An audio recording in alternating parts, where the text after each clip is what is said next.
Assalamualaikum warahmatullahi wabarakatuh.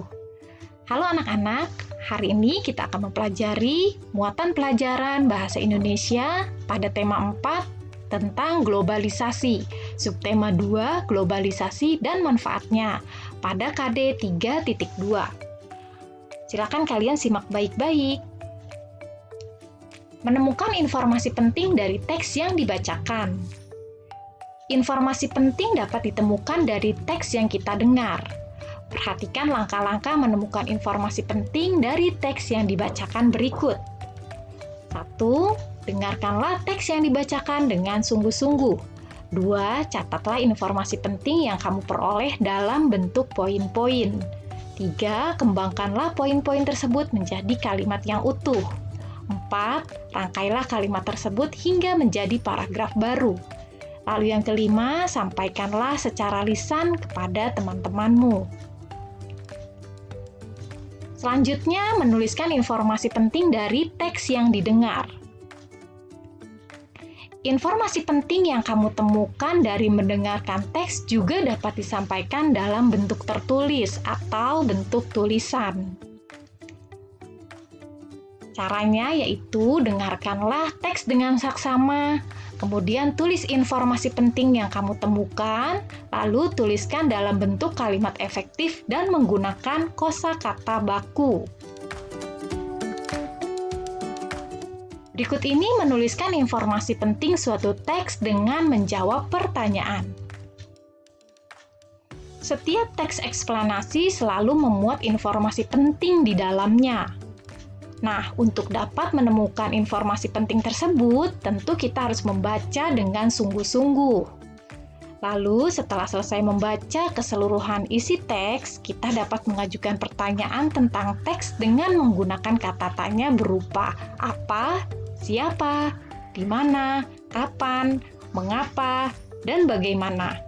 Tentu kalian masih ingat ya dengan kata tanya yang barusan disebutkan, dan juga tentu kalian masih ingat dengan fungsi-fungsinya. Menuliskan informasi penting suatu teks menggunakan kosakata baku dan kalimat efektif.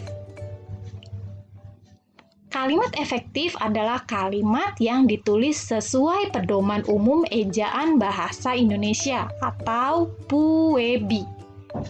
Kalimat efektif dituliskan menggunakan kosakata yang sesuai konteks dan tidak bermakna ganda atau rancu.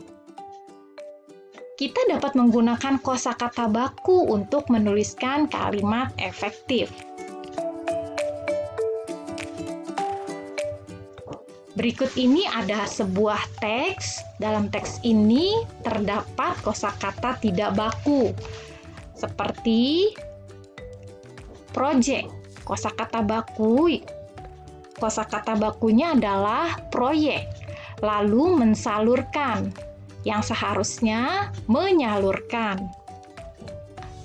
Kosakata tidak baku diperoleh dengan penulisan terpisah, yang seharusnya kata tersebut menyatu menjadi diperoleh.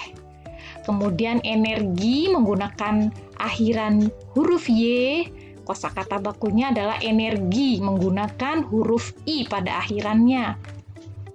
Pengajian, yang seharusnya adalah pengkajian. Lalu, kata di wilayah, seharusnya terpisah menjadi di wilayah. Kemudian ada kata uji coba. Seharusnya uji coba menjadi dua suku kata yang terpisah.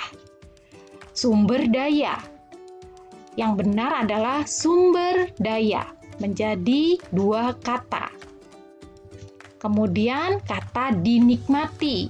Kata ini harusnya menyambung menjadi satu, yaitu dinikmati. Baiklah, sekian penjelasan hari ini. Semoga bermanfaat. Wassalamualaikum warahmatullahi wabarakatuh.